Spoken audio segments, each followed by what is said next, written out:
a real estate and finance expert that goes to bat for you every day as a consumer advocate. Your host and the consumer quarterback, Brandon Rhymes. All right, welcome to the show. We got the A-team in the house. Attorney Anthony Rickman in studio with us today. We're going to talk about this interesting dynamic in the law, some recent law changes as well in Florida, and also a disturbing precedent set in a Michigan case where we're holding parents accountable now for gun violence and possibly, speeding cars. We're going to debate that, kind of talk about where does that line stop with Attorney Anthony Rickman here, the Rickman Law Firm, criminal defense attorney, also CPA Dwayne Bischoff coming in. We're going to talk about IRS and some of the other things happening in that space. Before we do, we always like to feature our real estate listings live on air. My wife Lindsay and I own a top 100 ranked real estate team, helping sellers sell faster for more money. And we got a hot listing here on Cypress Drive in Palm Harbor. This is a waterfront beauty on the canal leading out to Lake Tarpon. This is in Palm Harbor. Beautiful property. Great opportunity to build. You have it zoned residential with direct canal access to Lake Tarpon. You got 50 feet of linear water frontage. And bring your boats, bring your jet skis, enjoy that Florida lifestyle. Cypress Drive, Palm Harbor. Beautiful property, ready to build your dream home right here in beautiful Tampa Bay. 2907 North Florida Avenue in Tampa. Commercial listing. We do list residential, commercial, vacant land, all types of residential real estate properties. 2907 North Florida Avenue in Tampa. This one is a commercial space, 12,000 square feet, 2 buildings. You can go vertical here as well. We're told that you can go up to like 5 stories tall. Great opportunity. So bring your business, relocate your business there, and you have a corner lot location close to downtown. 29 parking spots, and it's just a great opportunity to stop paying rent if you're currently renting where your commercial space is and own your real estate, and you have a second building here that you could become the landlord. Think about this. You move your business, relocate to the large building, and then you also are collecting rents, around $7,000 in rents from the building number 1. So the first building there, you can have a passive income opportunity. And you can see all of our real estate listings at PlatinumCoastalElite.com. Check out PlatinumCoastalElite.com. Plasma getting bigger, Jesus getting smaller. Spill a cup of coffee, make $1 million. Customs got a thug with an air assault can. If the shoe don't fit, the fit's gonna hit the shame. Quick shout out to our friend there, the late and great Toby Keith. It's interesting during that song there, he said something about spill a cup of coffee, make $1 million. That's interesting, though, because that was the George Bush doing the law reform, the tort reform, right? And most people don't realize the details behind that case. McDonald's case. McDonald's. But the coffee was scalding hot, radiator hot, and they had thousands of people complaining.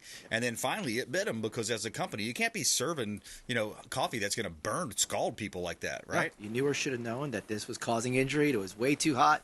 The temperature was over a certain amount of degrees. I grew up. I worked at McDonald's. That was my first job. Nice. 14 years old. I was a crew trainer. My parents put me to work. Hard work taught me, built a foundation for what I do today. And I think, absolutely. I was a product of McDonald's. And it started my career there. So, and that was happening around when I was actually working there back in the day. Oh, that's funny. So I'm familiar with the temperatures of coffee. But no, it's funny you say that because really that did start tort reform. When is there going to be personal accountability? Versus when is there going to be government oversight or business accountability? And there, based upon all the facts, their knowledge, there was likelihood to cause injury. Ultimately, McDonald's wound up paying a lot of money, and our coffee's a lot colder now. And is that where they were able to get the punitive damages because it happened over and over, and they need to be punished? Over and over, and you really, it's to send a message. That's punitive damages, right? That you continue this course of conduct. Tobacco, for instance, that they knew that tobacco caused cancer, caused lung disease, caused death, and they hid it from the public, and then they advertised Joe Camel trying to get kids to smoke cigarettes. It's a cool thing to do, and and it caused death, and now that's why you see all the tobacco litigation. Right. Attorneys became very rich, and the tobacco industry was held accountable. Yeah, it's interesting, and also on that clip there, again, shout out to the late great Toby Keith. a lot of great songs. I love his patriotic themes, overtones that he had. But he also said some of the lyrics in there were plasma getting bigger. So of course we're watching more TV, but now Netflix and all that stuff. And then Jesus getting smaller. So isn't that a representation of what's happening with our country? Without a doubt, it's like that was an older song, right? That's like the foresight. You can see it coming, and that's what we have now. Everyone is tied to their phones. Everyone's tied to their TVs.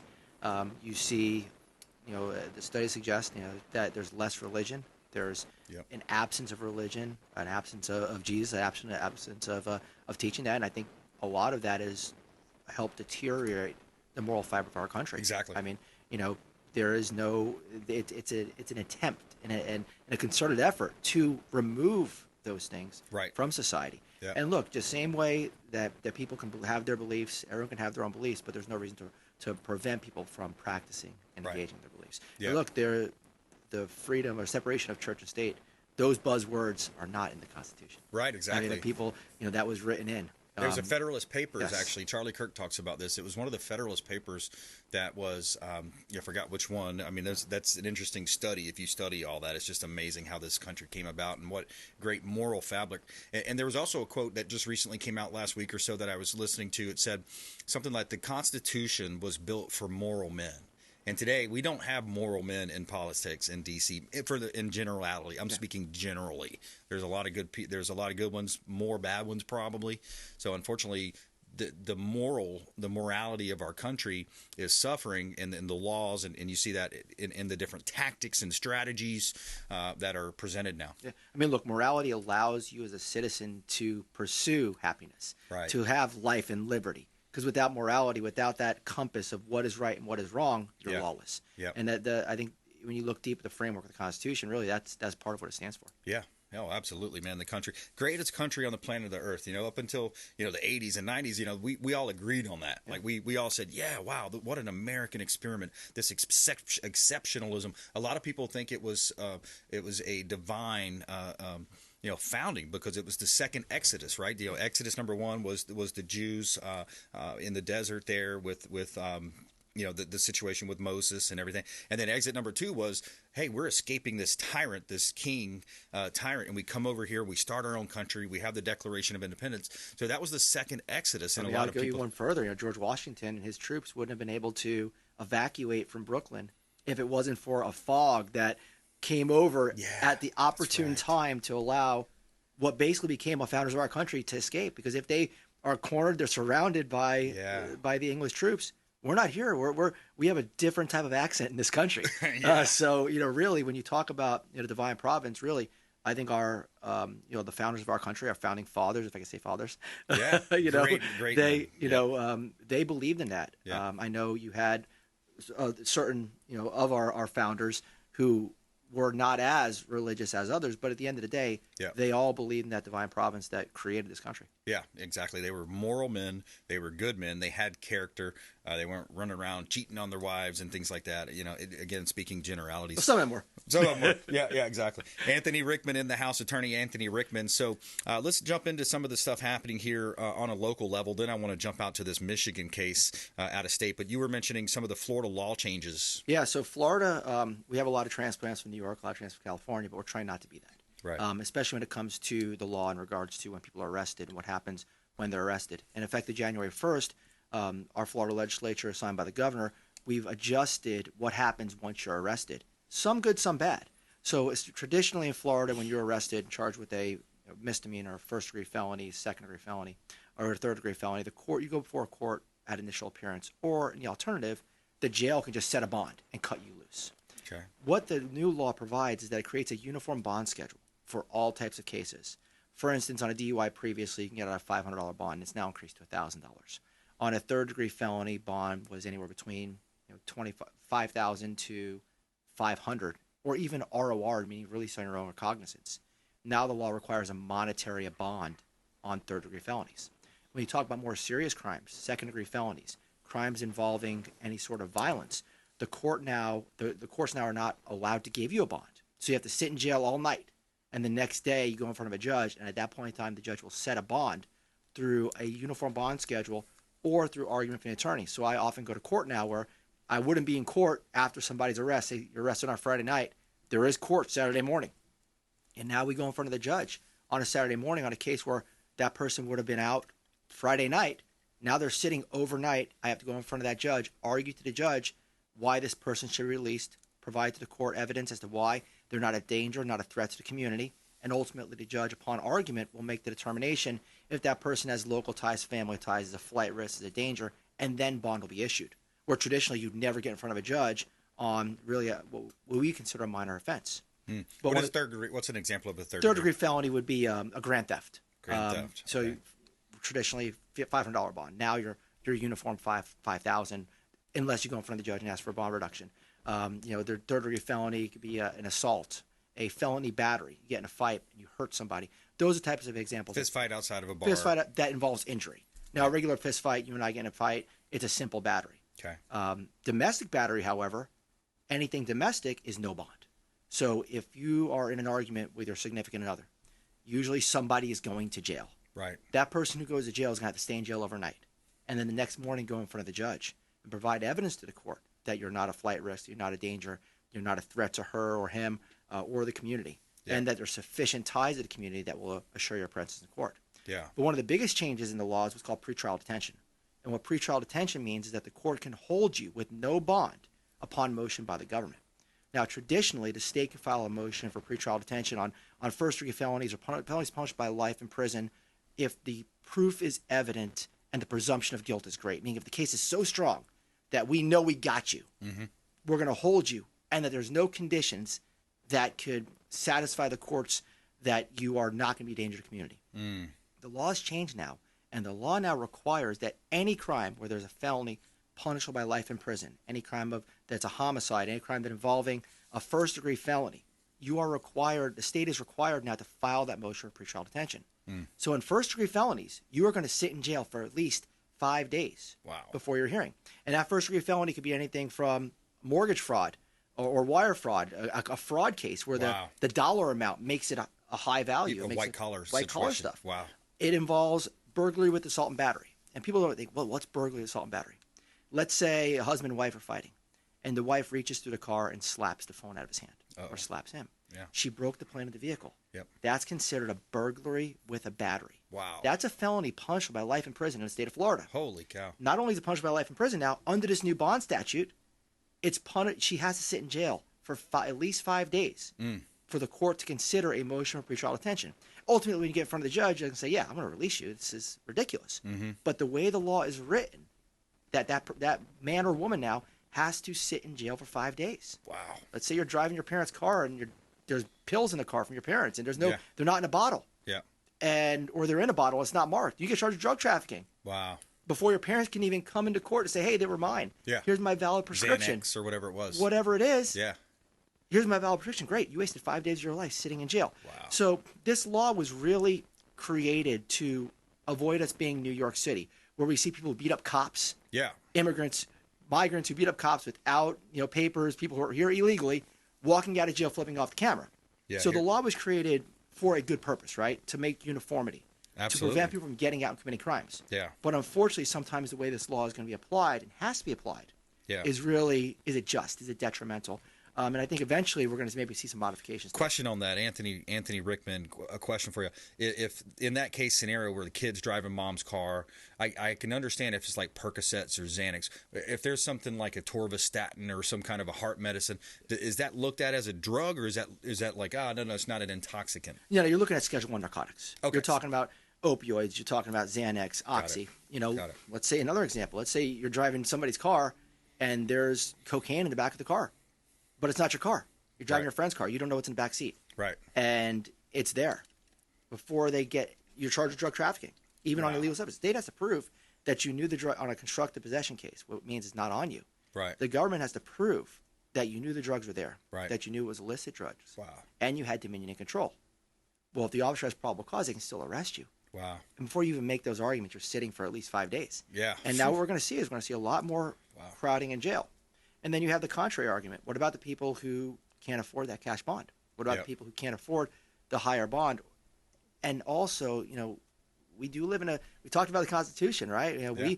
We have the presumption of innocence. and the right to a trial. Right. If you're sitting in jail for 5 days, trial, a right? speedy trial, yeah. So now you're sitting in jail. What happened to that presumption of innocence Wow. when you're initially arrested? And now you're sitting there for this period of time on a pretrial detention hearing without the ability to get out. Tough questions there, man. Anthony Rickman in studio with us. I'm your host, Brandon Rhymes. We're going to take a quick break, pay some bills, come back here, more with Anthony Rickman. I got a couple clips I want to play, too, as well. We're going to jump into this Michigan case. Have you heard about this case where it's essentially the parents are being held accountable for the shooting that happened? And we'll tell you why here coming up on the Consumer Quarterback Show, consumerqb.com. Thanks for listening to my daddy's show. Please make sure to send him all of your real estate deals and subscribe to the Consumer Quarterback Show podcast on iTunes and Spotify, or check out our YouTube channel. Have a blessed day. To get in touch with Brandon, call 727-263-3707. Online at consumerqb.com. Dennis Prager here for Brandon and Lindsay Rhymes, owners of the Platinum MVP team at Keller Williams. Buying, selling, investing in real estate, their nationwide Keller Williams network makes them the best team to work with. Sellers, have your property featured live on air, creating multiple offers. Buyers, leverage a unique system that gets your offer accepted, never overlooked. Call or text 813-750-0550, 813-750-0550, or consumerqb.com. I want to give a special thanks to Satellite Phone Store. They just hooked me up with this beautiful satellite phone, and it's a gorgeous phone. It's a great device. It's a safety device as well. Think about it. If you're out on the boat 40, 50 miles out, maybe you're going hunting or you're going hiking in the woods somewhere, you run out of cell phone service, or who knows, maybe a possible terrorist attack. It's not like our politicians aren't entrenched in all this stuff going on overseas, all over the place, all over the world. Could be a terrorist attack. They could attack the power grid. They could attack the cell phones. Who knows what they're going to attack next. Sat123.com/REQB. Sat for satellite, sat123.com/REQB, like real estate quarterback. You're listening to the Consumer Quarterback, Brandon Rhymes, cutting through your typical media nonsense and offering you a rational and unbiased perspective on current events and life in Tampa Bay. Online at consumerqb.com. All right, back in studio here with Attorney Anthony Rickman. Before we jump back into this, we're going to talk about that Michigan case where they're holding parents accountable for the shooting. Before we do, just a couple of hot listings here. We always like to feature our real estate listings live on air. It's a strategy that helps us sell faster for more money. As a part of our show, we feature multiple real estate listings, and our goal is to help the sellers maximize the exposure and the profit on the sale of their real estate.